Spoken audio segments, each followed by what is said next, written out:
খুবই কম সময়ে কিভাবে ব্রাইডাল আই মেকআপ করবে এবং লাইনার টানবে সেটাই আজকে তোমাদের সাথে শেয়ার করব। Hi, welcome to my 15 days eye makeup series day 5। First একটা ট্রানজিশান সেট নেব এবং ক্রিজ লাইনের ওপর ট্রানজিশান এরিয়াতে ব্লেন্ড করব। এটা খুবই একটা লাইট সেট। দেন একটা লাইট ব্রাউন সেট নেব এবং ক্রিজ লাইন বরাবর ক্লক এবং অ্যান্টি ক্লকওয়াইজ মোশনে ব্লেন্ড করব এবং ক্রিজ লাইন ডিফাইন করব। দেন পেন্সিল ব্রাশের সাহায্যে ডার্ক ব্রাউন সেট নেব এবং আউটার কর্নারে প্লেস করব। ব্লেন্ড করে ইনার কর্নার পর্যন্ত যাব।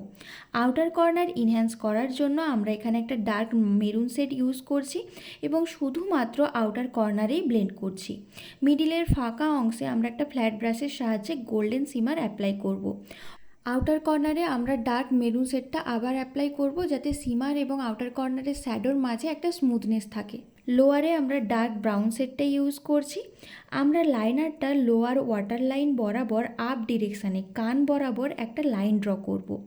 দেন ওই লাইন বরাবর আপারে একটা পাতলা লাইনার ক্রিয়েট করব এবং ইনার কর্নার ডিফাইন করব। লোয়ারে আমি কাজল ইউজ করছি এবং স্মাচ করব। আমি যে প্রসেসটা দেখাচ্ছি এই প্রসেসে যদি তোমরা স্মাচিং করো তাহলে স্মাচিং অনেক বেশি প্রমিনেন্ট হবে। এবং ইনার কর্নার ব্রোবন হাইলাইট করব। মাস্কারা ফলসলেস অ্যাপ্লাই করে আই লুকটা কমপ্লিট করব। এই আই লুকটা তোমরা তোমাদের ব্রাইডের ওপরে 5 থেকে 10 মিনিটের মধ্যেই কিন্তু করে ফেলতে পারবে ইজিলি।